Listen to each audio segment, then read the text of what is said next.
Hello, and welcome to Things That Go Bump in the Night. This is JC Bratton coming to you from an office somewhere in northern San Jose, California. On today's episode, I have a special guest, J. Steve Miller. Steve is an author, educator, and entrepreneur. His book, called Near Death Experiences as Evidence for the Existence of God in Heaven, won several awards and features a foreword by Dr. Jeffrey Long, a prominent researcher in the field of near death experiences and the afterlife. So, Steve, tell us a little bit about your background and how you came to study near death experiences, as well as how you came to know Dr. Long. Sure. As a sophomore in high school, I grew up in Georgia. Some of you can tell by my accent.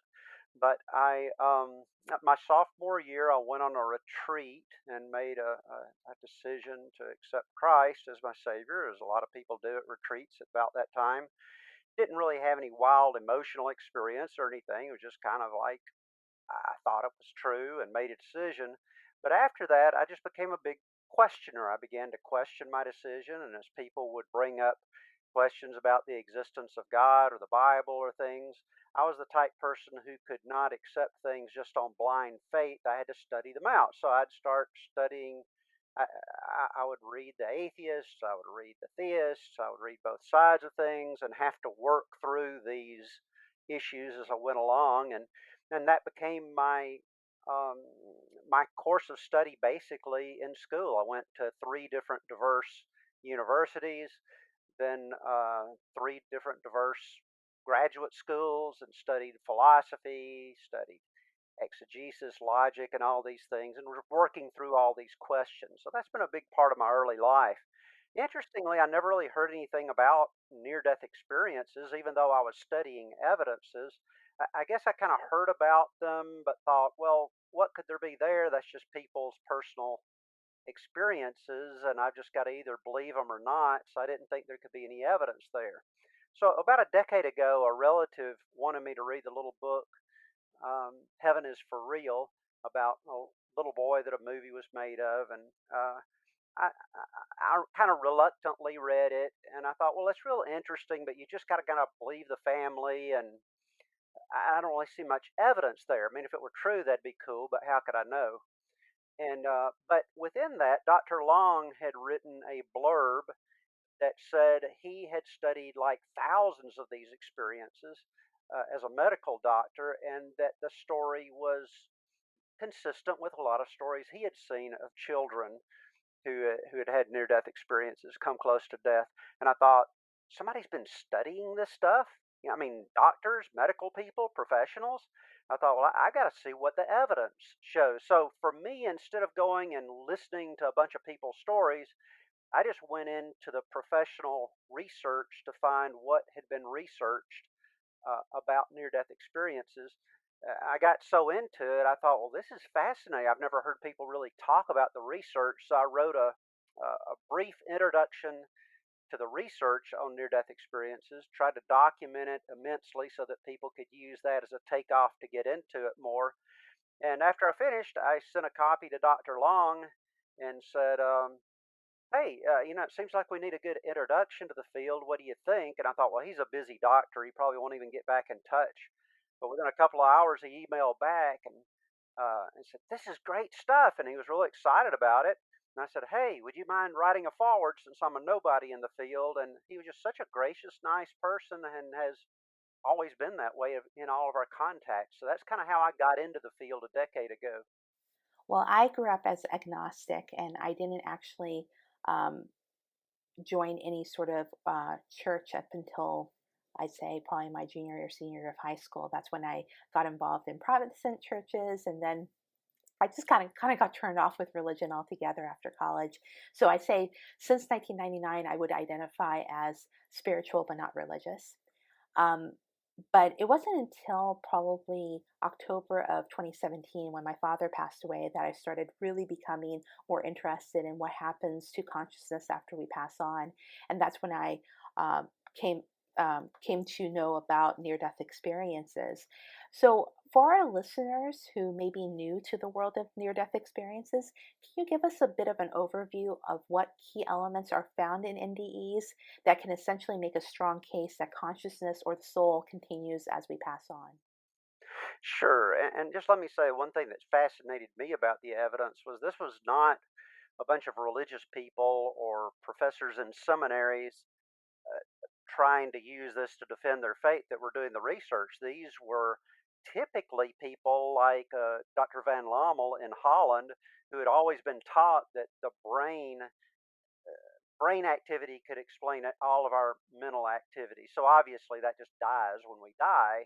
And so it was a complete shock to him when he had a patient who was describing very vivid things that happened while he knew this person's supposed to be unconscious. And uh, clinical death, when you have no respiration, you have no heartbeat, you're basically out of it. I mean, if any kind of thinking is going on, it's just some kind of minimalistic stuff, and yet these people were coming with these vivid, laid down memories, and he couldn't understand why. So it's the main researchers are people who tended to be shocked by the experience or didn't believe the experience at first and got into it. So basically, for those who may not be acquainted that much with near death experiences, typically you have a lot of cardiologists who are studying this because since probably 1950s, 1960s, they've come up with better resuscitation techniques, and people whose hearts actually stop get resuscitated, and they will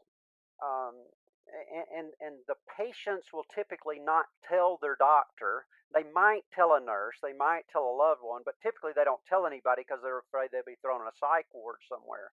So it's not something that when people are studying this that people have some ulterior motive for making up a big story. They're very reticent about sharing it.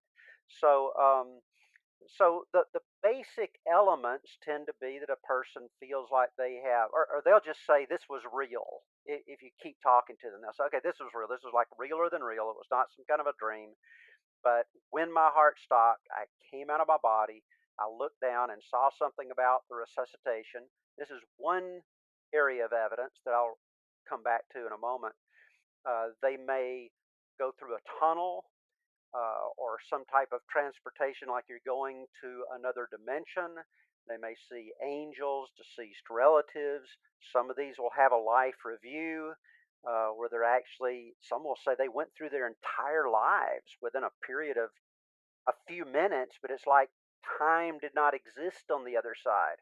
So it's not like these things are expectations of people. They're not expecting to die and come out on the other side and be in a place that's timeless and where space is different. They're not, and Christians or religious people are generally expecting a final death where they're going to meet God somewhere. They're not expecting some intermediate experience where they're going to see all this beauty and deceased relatives. So number one, one area of evidence is just that it's not what people are expecting. And besides, when you're having a heart attack like this, most people don't even know they're dying. It happens so quickly, so it's not like they're thinking about death. So expectations kind of gets ruled out. Then in the studies, they rule out things like too much oxygen or too little oxygen because they've actually done studies where they've checked the oxygen levels on these people, and there just wasn't a significant difference there. Um, and some scientists like Dr. Sabom who was teaching at Emory University, a very respected school of medicine. He was teaching cardiology there.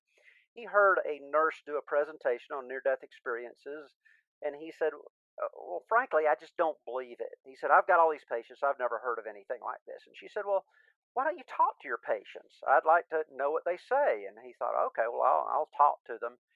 And after he talked to a few patients, one of them said, "Yes, I was very much alive on the other side after my cardiac arrest." So he set up a study.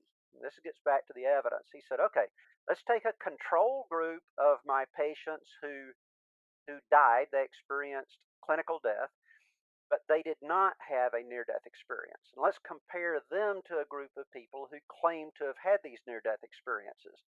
Now, let's ask both groups what happened in your resuscitation." Now, you'd tend to think that from watching TV and doctor shows that it's always done the same way, but actually there are a lot of nuances of difference that happen in a resuscitation. And so the people who did not have a near death experience, he'd say, "What happened?" And they'd say, "I have no idea." He'd say, "Well, just guess what happened." And he said they would always get it wrong, whereas the people who had had the near death experience, who claimed to have seen the resuscitation from outside of their bodies, they could tell exactly what happened or what was being said when they were experiencing clinical death. So it took Dr. Sabom about a year into this study before he said, these people are really outside of their bodies. Consciousness does exist after the heart stopped and after the brain is not functioning. And so this took a long time, a lot of study for him to come to this conclusion. But he began to believe. He's Dr. Sabom's still alive. I talk to him occasionally, and he's a very fine doctor. So over and over and over, we see these doctors doing studies, and they come to the conclusion that consciousness does survive death because number one, the things that they claim to have seen, but also there are many other things that happen. I've got about 12 of them that look like they're more consistent with the afterlife hypothesis than the dying brain hypothesis. Now, I'll just give one example. Is Some people will say, well, this is just stuff that goes on with the dying brain. The brain obviously releases some kind of ketamine type or DMT type um, substance, and that causes you to have a hallucination. Well, number one, why aren't hallucinations are extremely varied and crazy and kind of scary often if you look at them, but these are not. Why is there this consistency if it's just a hallucination? But number two, some of these events are shared death experiences that are not happening to the dying person, so you can't really attribute it to lack of oxygen or too much oxygen because this is someone else experiencing it. Am I talking too long? Can I give you a personal example? Oh, no, sure, go ahead. So I went and did all this study of the professionals who spent years and years studying these things. And then one of my relatives was visiting. I've been a caregiver for about 20 years to relatives who were either elderly or ill. And my mother said, "Hey, why don't you tell your cousin Bucky here what you're studying?" I said, "Near death experiences." He said, "Well, let me tell you about mine." He said, "I was asleep, middle of the night, maybe 3 o'clock in the morning. I wake up with a feeling like a huge weight is on my chest, as if I'm having a heart attack or something. I come out of my body. I'm kind of in the corner of the room looking down. I believe he saw some angels or heavenly beings. He went back into his body, woke up in a cold sweat because this was so realistic, something that had never happened to him before. Immediately, he got a phone call. I answered the phone. It was from a nurse saying his dad had just had a fatal heart attack hours away from him. And he didn't even know his dad was ill. His dad had been fine as far as he knew. Now, this is called a shared death experience or a crisis apparition, and these have been studied. It's not just like a one in a million incident that happens. um, but other people will experience it that are not even sick. Now, what's the explanation for not only the fact that they knew this person had died all of a sudden, but number two, the remarkable timing that it happened at the same time? So these are, to me, as a questioner, I'm looking at it saying that seems to be more consistent with the afterlife hypothesis than the dying brain hypothesis. Exactly. And so, if we take a step back, though, let's talk about hallucinations. So, you had mentioned that with hallucinations, there's variance, right? And sometimes they're scary. They're just not that much consistency with them. However, when we look at the near death experience and when people have what they call the life review, in the life review component, you could say, of the near death experience, people are experiencing sort of their life flash before their eyes. But it's a lot more than that. It's where people are experiencing, yes, things that have happened in their lives, but also from the point of view of the person affected or the group of people affected. And also, you kind of see how it affects everyone as a whole. So there's a lot more that's involved in in a life review than just something that maybe a dying brain is processing. Because, why would you have this sort of phenomenon that actually teaches you a lesson and helps you in your growth if it's all part of a death process where you can't even do anything about it anyway? So let me know your thoughts about that piece. Yes, I mean, they seem very, very purposeful, as if this is some kind of a halftime experience in your life to wake you up to things that are really important in life. Now, if it were just a hallucination based on our expectations or our thoughts about life, then you'd expect an atheist to have a very different near death experience than a theist, for example, or one person who was a communist who grew up in communist education system in Russia. He had a near death experience and he said, "Hey, I was just a person who believed that the material world is all there is. I was just out to get an education, to get money, to live a comfortable life. And then I have this near death experience and I find out that's not what life's about." So why is it so counterintuitive that people, whether or not they think that love is important, they all come back saying, you know what? Loving my neighbor, loving my family, these are the important things. And as you say, those life reviews are not just me looking at things that happened in my life, but I'm often looking at things not only through my lens, but through the lens of the people that I either hurt or helped by the words that I said. And for the first time, people who are not empathetic naturally start saying, "Oh my goodness, I can't believe that this person would have, I can't believe I could be so rude." And so this is very, very unlike hallucination. So the people who study near death experiences, like Penny Sartori, who did a PhD dissertation on this in England, she looked at all the experiences of people. This is prospectively rather than retrospectively. So she's in like urgent care type situations.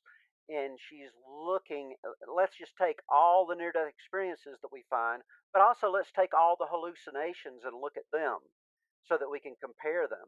And hallucinations might be a little bit based on what they're going through, like a person who their body had to be kept warm. That person had a hallucination that they were on a fryer, like a spit that you turn and is over a fire, and a scary hallucination.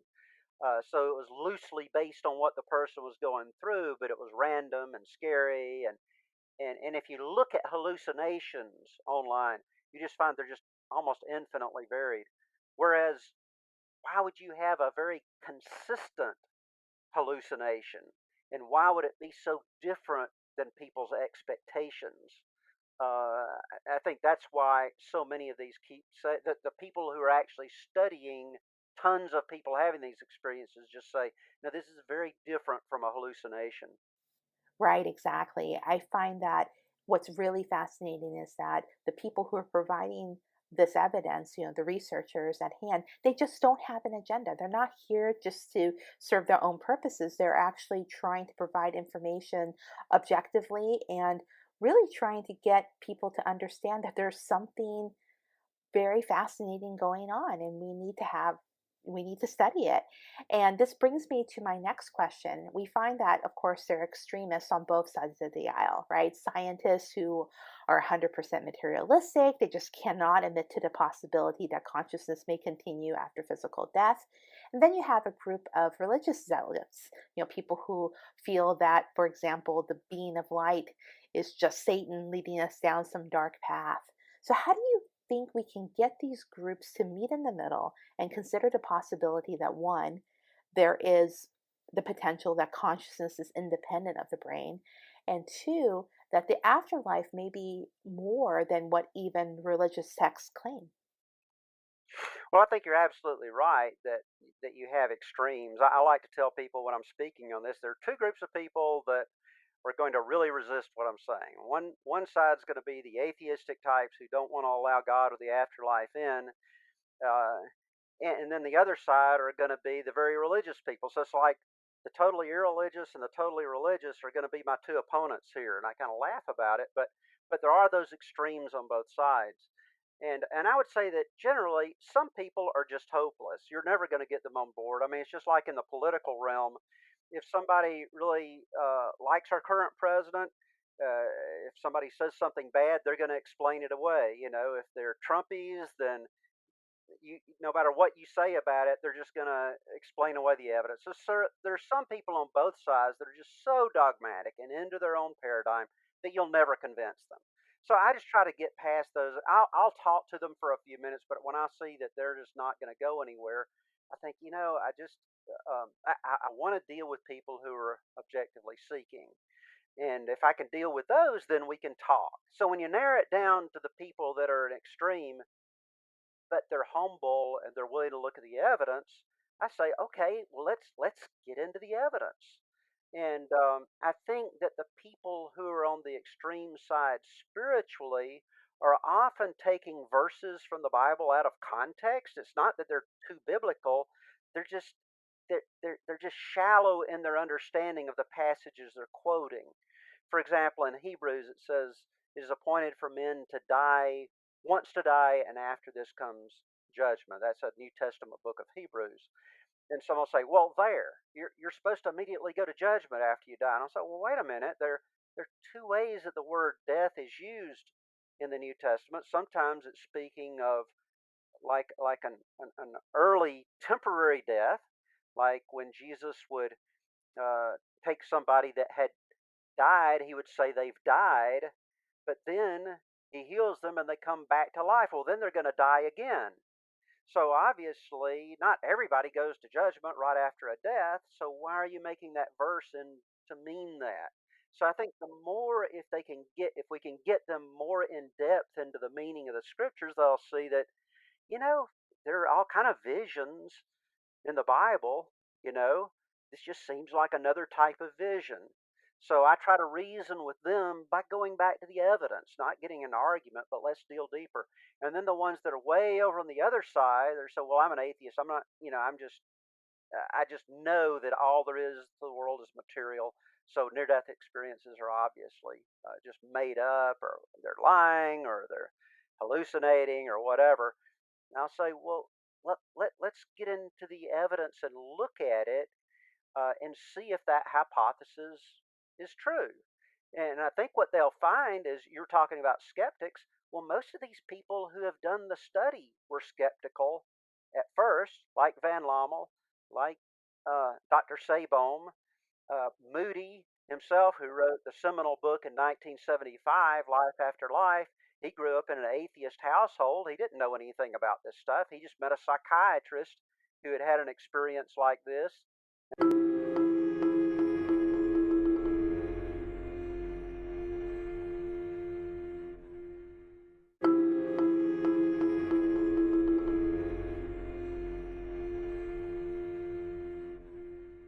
And then he started questioning his whole outlook on life. So I think we've got to get people back to the evidence and not just talking about people's experiences that pop up on the internet. So let's switch gears here and talk about reincarnation. So Ian Stevenson was a researcher out of the University of Virginia, and he studied many cases of children who report past life memories. He was focusing heavily on cases over in areas where reincarnation is a prominent belief. And Jim Tucker, more recently, also expanded upon Ian Stevenson's research and has come across cases here in the West of uh, children who are claiming to have had past life memories. Now, these past life memories aren't, outlandish, where they say, "Hey, I was once Elvis," or "I was once Cleopatra." And these people who are reporting this, their families, children and their families, have no agenda. They're not here to get seek fame. This is just things that are truly happening to these people, and a number of skeptics that at least I know personally find that this area is actually very fascinating and actually very compelling. So, what's your take on research with regards to children with past life memories? Yeah, I think that's a very interesting topic. I'll just quote a philosophy professor I had at one of the Christian schools that I went to. I told you I went to a variety of schools for college and graduate school. But he said the longer I go in life, the more comfortable I get with the little phrase "I don't know."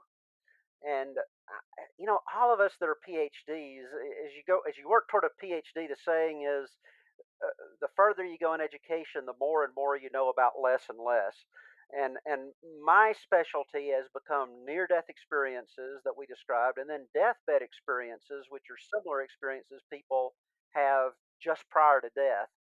And so I've not really studied that much Ian Stevenson. I'm familiar with him and the folks that he's worked with in the Division of Perceptual Studies. I know he's done a lot of studies in reincarnation, and I'm just not really qualified to talk on that. I would say, related to my study of near death experiences, often there are people who believe in reincarnation will refer to certain near death experiences that they say solidifies their belief in reincarnation. But I took like 100 consecutive reports on Dr. Long's site. Dr. Long has collected near death experiences on his website. Anybody can write in. So you have to be careful because some people may be a little bit crazy, so you're going to get all kinds. But generally, it seems like people are trying to write what actually happened to them. So it's a very valuable resource with a huge collection of thousands of near death experiences. So some people were saying, oh, lots of these near death experiences are about reincarnation. And I thought, well, in the studies that I've seen of near death experiences, like Sabom and Van Lommel and Penny Sartori and others, I'm not seeing that. So I'm not sure what people are seeing. So I looked at 100, well, I'm up to about 80 right now, consecutive experiences so that I could see some kind of incidents. And I really saw very few that said anything about remembering past lives. And the ones that I did see seemed a little bit questionable for one reason or another. Like they said, well, it wasn't really the experience itself, but years later I had another experience that showed me this. And I'm saying, okay, so I'm not seeing it clearly taught in the mainstream near death experience. Also, some people who believe that the norm is for you right at death that you're reincarnated as another person or as an animal or whatever. I'd say one thing against that in near death experiences is that often they're meeting with relatives who may have died decades ago. So if the reincarnation is going on, it's not always right after death if they're really meeting with these deceased relatives. And and I'm not saying that since it's not a big thing in near death experiences, at least in the legitimate studies, I'm not saying whether it's true or not. I'm just saying that I don't see them borne out in the near death experiences that I've studied or the deathbed experiences either. So, one other item that has skeptics talking is terminal lucidity. There have been claims that a person with a clearly damaged brain will then suddenly become aware or lucid in their last moments. This gives credit to statements from Dr. Bruce Grayson, who has been quoted as saying that the brain acts like a filter for consciousness. What are your thoughts on terminal lucidity, and what are some of the most compelling cases you've encountered? Sure, like one atheist who writes in the afterlife or has written is Dr. Shermer. And he mentions in his book, he says, okay, now what we expect to happen from a naturalistic perspective is once a person has like a brain tumor or Alzheimer's or something that's actually eating away brain tissue and changing the programming of the brain, you're not going to get better from that. It's going to keep going downhill until you die. So that's the expectation. But he must have not heard about terminal lucidity because that's one reason that it's so evidential is that you'll have people whose almost entire brains have been eaten away by some disease, and then they've over this has happened over a period of months maybe. They've been comatose, haven't said a thing, and then all of a sudden they will spring to life. Maybe they had had a stroke and had no use of their body at all, and then all of a sudden they can, with their arms, point up toward like a deceased relative or something that's going on that they see. They can talk to people in the room. It's like, again, like you were talking about near death experiences, it seems purposeful. It's like somebody is given a last chance to say their goodbyes if they need to forgive somebody or thank somebody. They may thank all the nurses, thank the family for taking such good care of them, and then boom, suddenly within a day, just die. So this is very evidential, and it's been studied. The incidence is, I don't know, maybe 10% or something of Alzheimer's. I forget exactly what it is. I think we need to do a better job of studying these to get a better incidence of them. But a good many studies have been going on, and there are a lot of incidences reported. Maybe I could just mention Dr. Scott Haig, who's assistant clinical professor of orthopedic surgery at Columbia University College of Physicians and Surgeons. He wrote about one of his cases. And again, what I like about this is you don't have to just pull stories off the internet. These are some of our best physicians, some of our best academics from some of our top universities, like, and I'm talking about deathbed experiences, which has been a big area of my study. Um, in Europe, you've got Oxford and Cambridge in the United States, Yale and Harvard. These are people connected to some of our top universities. So Dr. Haig, he had this patient whose brain had been eating away because it wasn't like the tumor was just pushing the brain to the side, but it was just replacing the brain tissue. And he said that there was just really barely any brain left. And he then and this was David that he was attending, and the family said, he woke up, doctor. He woke up just after you left, and he said goodbye to everyone, like I'm talking to you right here, like a miracle. He talked to them, patted them, smiled for about 5 minutes, then he went out again and passed in the hour. And he confirmed this. And he said, I know that what was going on was not something caused by his brain. The brain was almost non existent. And how would that person have known that it was his time to die? Why would he be saying goodbyes? Why wouldn't he come to and just say, oh, is my favorite TV show on? Or how's little sis or something? But he knew he was about to die. Now, studies of physicians show that with a long term illness, doctors are not very good at determining even what week a person's going to die, or maybe month, much less the exact time. So, how do these people know they're dying? My mother passed away in December. I was the primary caregiver. I was living with her for that last year and a half. And about 2 weeks before she died, she had a urinary tract infection that we were treating with antibiotics. No indication she was dying, but she said, Steve, something's changed. I think I'm dying. I said, really? And she said, yeah. And she said, okay, now you know what I want for my funeral, right? She said, I want to be buried with my folks in Hawkinsville. And this is how I want things. She said, can you go look through my clothes and get out what I want to, let's determine what I want to wear in the casket. Mom was always just kind of a very frank, open person talking about things like that. But I said, sure, Mom, I'll go and look.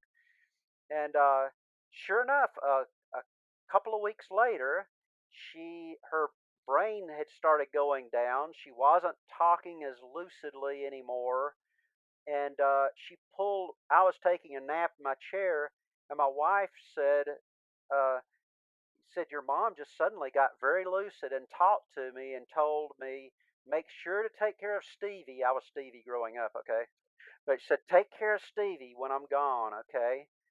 And I asked a nurse, I said, does she look like she's dying? He says, no, her oxygen levels are fine. Her heart rate is perfect. She seems fine. But sure enough, the next day she said hi to her deceased dad as if he was there. And 2 nights later, she passed away. Her heart just started slowing down, passed away. How did she know it was her time to go? There were no physical reasons to say, but she knew it. So that's a part of terminal lucidity. And again, tons of studies. In fact, not just sick people, but people who had mental illness for decades or were born with it. And then all of a sudden, there are records of them right at the end of their life becoming perfectly lucid, saying their goodbyes, and again, reported by very competent physicians. So, Steve, given all your research, what stands out as the most compelling evidence that consciousness continues? Well, it's not like I want to go to one incident. I mean, there are some very dramatic incidents, and that's usually what people want to go back to. Like one lady, she had all the blood drained out of her head in order to deal with an aneurysm, and during the time where her ears were being assaulted with clicks that they used to make sure the brain stem was dead or whatever, during that time, she had a dramatic near death experience, and that and she was able to describe some of the really peculiar instruments that were being used by the physicians. So you can look at those very specific cases out there that have been well documented. Dr. Sabom actually did the research on that one, which is a very dramatic case. But to me, it's the research itself. You've got to get into the research and see that people studied for years these cases and said, Is this are these experiences with the afterlife, or is this just a dying brain?" Inevitably, those that have put the study into this and actually interviewed the patients and spent the time with them are saying, this is just much more consistent with the fact that they're really seeing things going on in the afterlife. And let me give you one study, for example. My book, if you really want to get into this, my most recent book is Deathbed Experiences as Evidence for the Afterlife I go by J. Steve Miller, to where you won't get confused with the Steve Miller Band or something. And then the other one is Near Death Experiences as Evidence for the Existence of God in Heaven. I'm I don't make a ton of money off books like this. I mean, I might as well work at Taco Bell if for those hours that I put into research.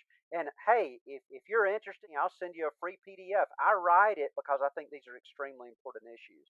But let me get, if I can, one study that was done by some folks associated with Cambridge University, a British census. They decided to study one segment. There's several things that happen at death. One of them is called a crisis apparition, where a person who's perfectly healthy sees a person like leaving this world, and then they find out later that they died at that precise time or within a 24-hour period. So some of the top academics, the Sidgwicks, who are very well respected at Cambridge, and others, this was instituted by an international congress on psychology, and they enlisted a bunch of psychologists to do the research.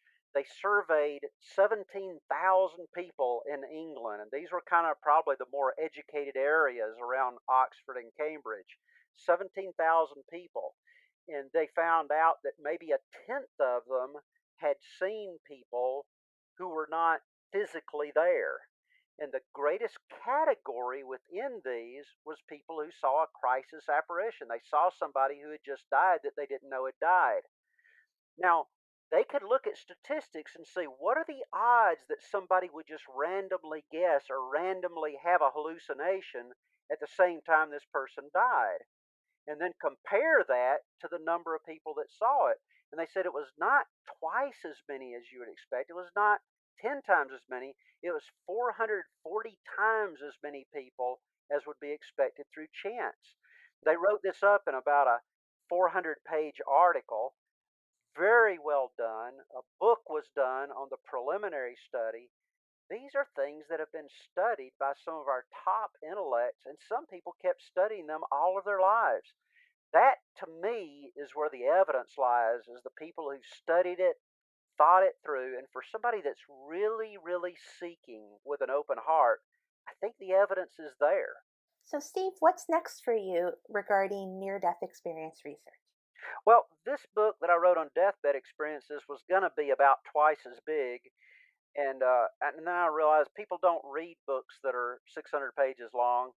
So I thought, okay, let's just publish basically the research that's been done on deathbed experiences.